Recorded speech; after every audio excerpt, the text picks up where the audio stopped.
Slysavarnadeildin stofnuð 1930 og það held ég og hef alltaf fullyrt að hafi verið mesta gæfuspor í sambandi við öryggismál sjómanna sérstaklega og líka bara skipulag öryggismál á Íslandi yfirleitt.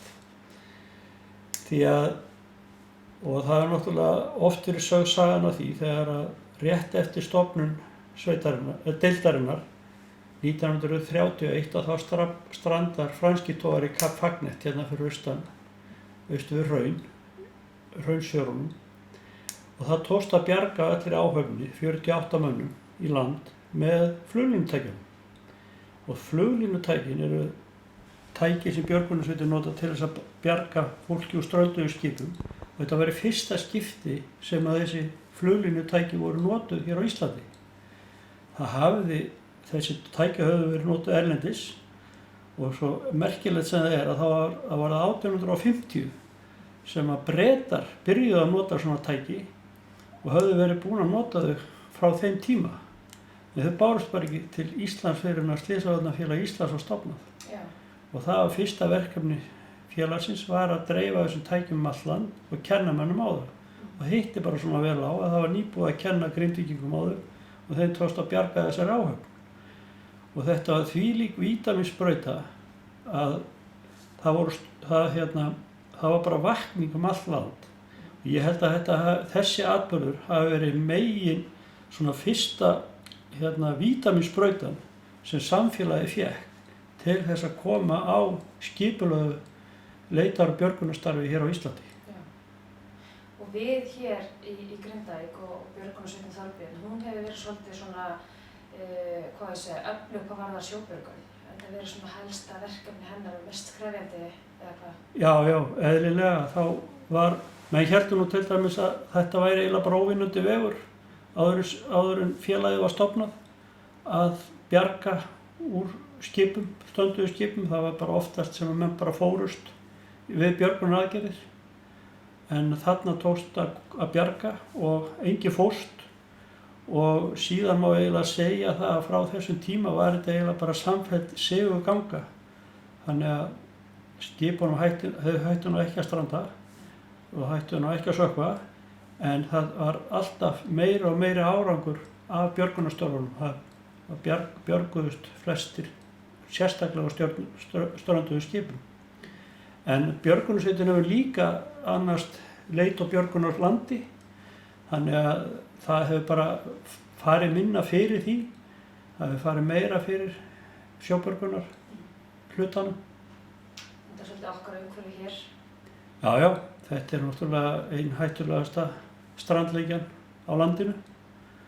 Ef við skoðum aðeins söguna, svona kannski á okkar tímum núna, það hefur náttúrulega mikið vatn runnið til sjávar og bæði hefur umhverfi í kringum höfnina breyst töluvert og skipunum hefur líka farið töluvert fram.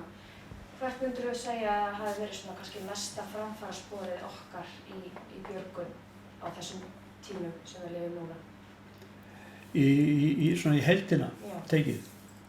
Ég myndi nú halda það að mesta og björgunar, það raunverulega skipulagið. Að það skuli vera þetta gott skipulag á björgunarmálunum að ég myndi nú halda það að við værum bara mjög fagleg í öllum björgunarstörfum og alltaf við að hafa komið ykkur að nýjungar, ykkur þróun og annað, þá hafa björgunarsveitirnar tileinkað sér það og síðan náttúrulega líka að björgunarsveitirnar hafa haft ágætis fjárhagslegan bakgrunn. Í fjáröflunarleiðir björgunarsveitanna, landsmenn hafa tekið mjög vel undir það og núna síðast að þá hafa menn verið að gerast svona sérstaklega styrktaraðilar björgunarsveitanna og þeim hefur fjölgað. Þannig að almenningur í landinu hefur tekið svo virkað þátt í þessu starfi. Ég held að það skiptir líka eiginlega bara meginmálinu í þessu. Þetta líka ekki satt svona starf þar sem að því haldið svolítið uppi náttúrulega að sjálfboðaliðum.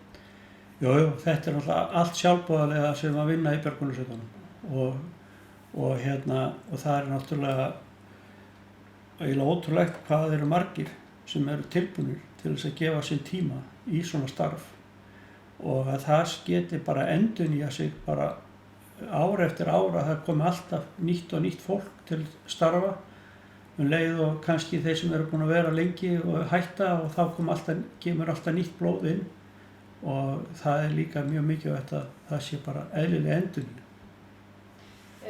Það var kannski svolítið skemmtilegt þegar ákveðið var að stofna unglingabjörgunarsveitina Hafbjörgu.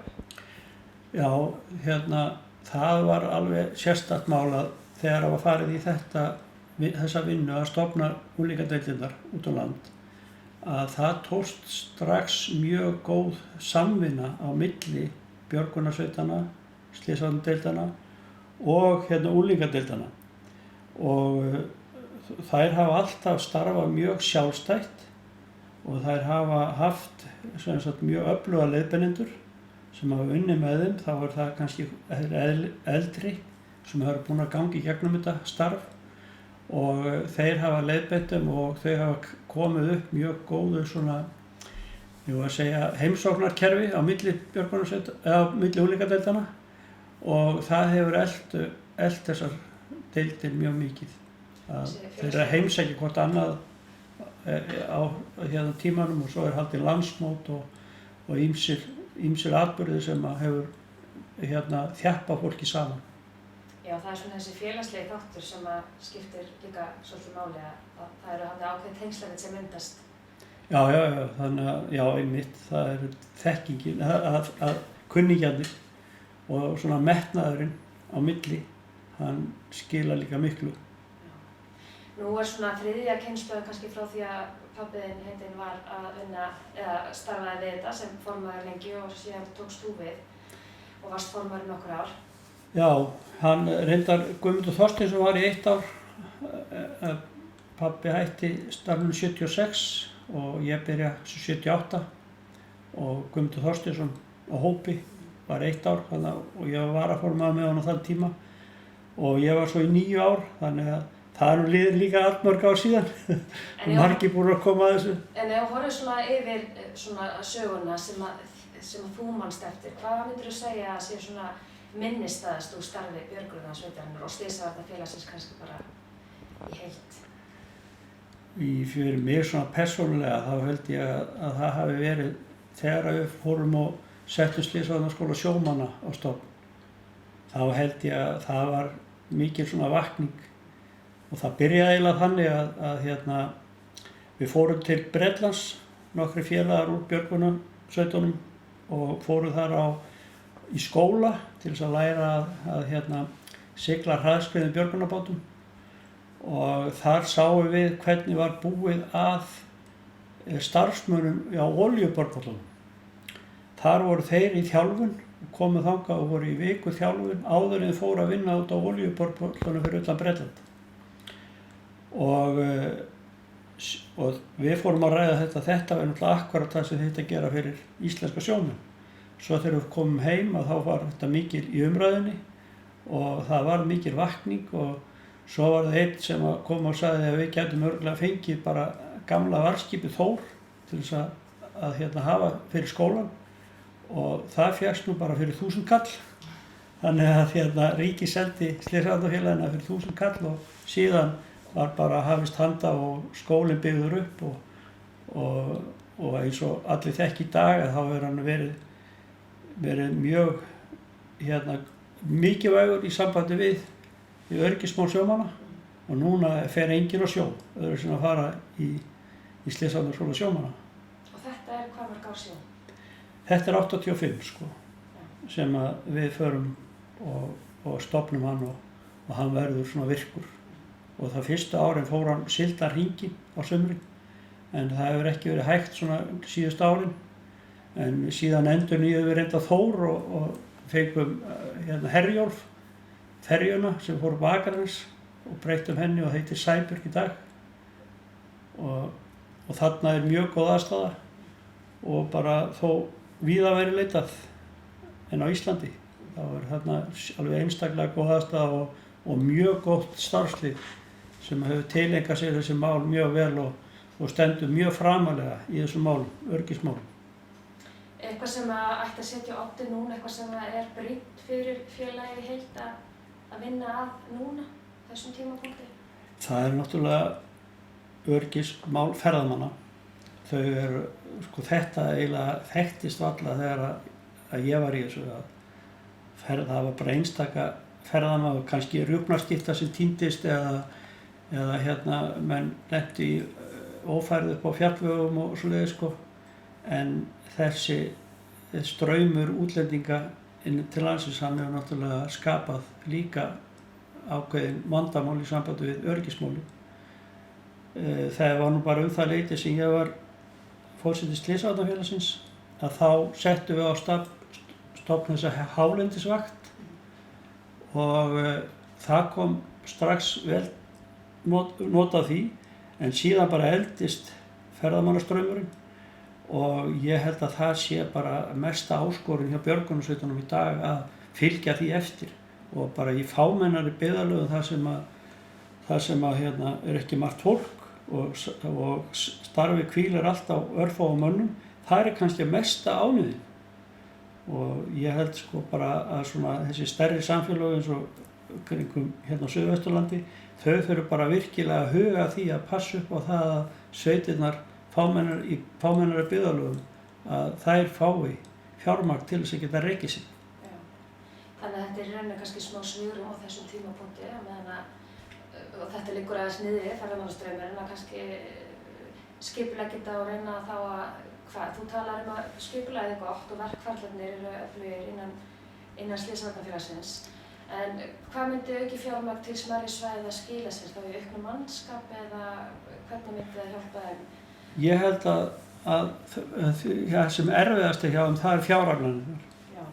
Þau þurfa að hafa góð björgunartæki og þau þurfa að hafa góða aðstöðu og fá líka bara til sín leiðbeinendur og þá sem að koma með fræðsluna og þjálfunina og síðan náttúrulega að auka samstarf á milli sveita til þess að ef eitthvað kemur upp og þá séu næstu sveitir fljótar að bregðast við til að koma til hjálpar.